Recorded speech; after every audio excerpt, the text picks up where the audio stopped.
There's going to be a lot of demand for the Orie in future when it's ready in 2030. And that also means that potentially you'll be able to sell your property for a profit. I don't agree with all that analysis. Hey guys, I'm here at SPH and I'm going to go in for a radio interview shortly with Money FM with Michelle Martin. And if you don't know, SPH is in Braddell. And I thought I would share a little bit about my thoughts on the Orie, which is the new built condo by CDL.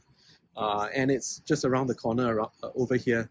It was sold, I think, 86% on launch day, and ranging from 1, 2, 3, or 4 bidders. And people have been asking me, hey Dan, is this a Golden Goose property? What do you think about the Orie? If we buy it for investment, would it make money? If I were to look to rent it out, will we be able to get any positive cash flow from there? Or is it more a capital appreciation play, buy, and hopefully it goes up in value? So here are my thoughts. First of all, there's a lot of news out there from estate agents, developers, other reviewers, and they say we haven't had a condo project in Toa Payoh, Braddell area for a long time. Other comparable condos like Gem Residences or Trevista have done really well in capital appreciation over the years.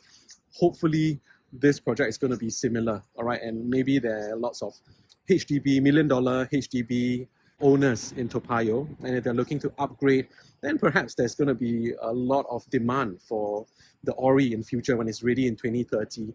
And that also means that potentially you'll be able to sell your property for a profit. I don't agree with all that analysis, and here's why. First of all, if you're talking about $1 million HDB upgraders, they're going to be upgrading from, say, a 4-bedroom, which is the average HDB in Toa Payoh. And they would be used to staying in about 1,000 square feet worth of space, potentially even more for the older HDBs. So if they're looking to upgrade, if they are, a small family with 1 or 2 children, they're going to look for a home with a similar size, right? Whereas the 1 or 2 bedders in the Orie, which are currently selling at 1.4 million for a 2-bed, which is about 592 square feet, right? That's probably kind of budget if you're selling your HDB for about 1 million, 1.1 million, and if you're upgrading, maybe you're looking in the region of about 1.2 to 1.5 million. So I think most HDB upgraders probably won't want to downgrade from 1,000 square feet, lots of space for living for a small family, to less than 600 square feet, a tiny apartment. So I think you're probably more looking for singles or couples that are happy with a small space but want more convenience. And these are unlikely to be HDB upgraders. The second thing is, if you're looking to buy in a hope of capital appreciation, buying at 2,700 square feet, yes, over the long term, property prices in Singapore are going to go up, but it's not going to be the same as, even 20 years ago when there weren't any cooling measures. Or you can't compare that to an EC, which has been bought with subsidized rates and then has grown a lot in capital appreciation over time. I think the third and most important factor is, does it cash flow, right? So I've done some comparable research, and this is the method, right? For all of you looking at, should you buy Singapore new built condominiums, not just the Orie, but there's a new launch in Tampines, there's a new launch, many parts of Singapore, and even overseas projects. Here's the thing, you can't find units for rent of all these new builds, yes, because it's yet to be built. But you can find rentals of comparable properties nearby. I would say anywhere between 400 meters, less than 800 meters away. Because any potential tenants looking to live in this area, for example, are not just going to look at the new build once it's done. They are going to scout around and look for other projects. For the same amount of rental budget, how can they get the best bang for their buck? That's what you'll be thinking is if you're a tenant as well, isn't it?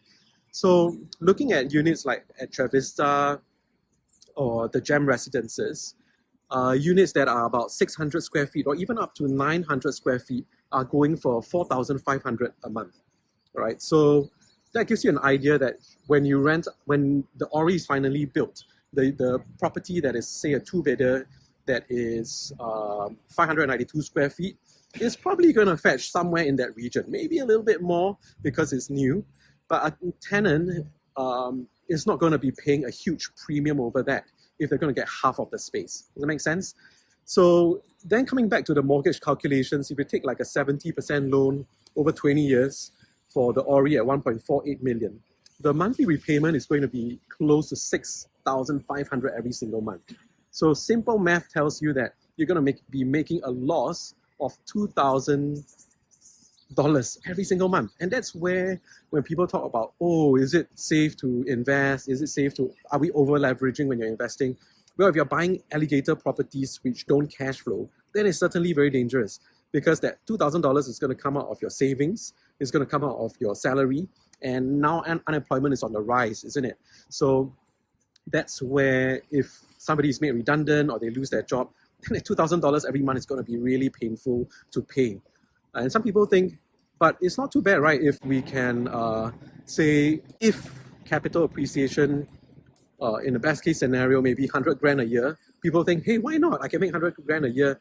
But if you think about it, if you're losing 2,000 every month, 2,000 times 12, that's 24 grand a year, which eats away a lot of your profits every single year as well, right? And hope is not a good strategy, right? So that also assumes that you can get your property rented out once it has TOP. Or if you want to sell it, you're able to sell it quickly to a suitable buyer.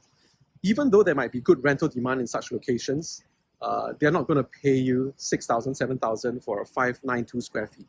If comparable properties in a similar location are asking for much less. All right, so I hope this video has been helpful for you. Let me know in the comments what other projects you'd like me to review and what other tips you would like to help you make a better decision in your next property investment.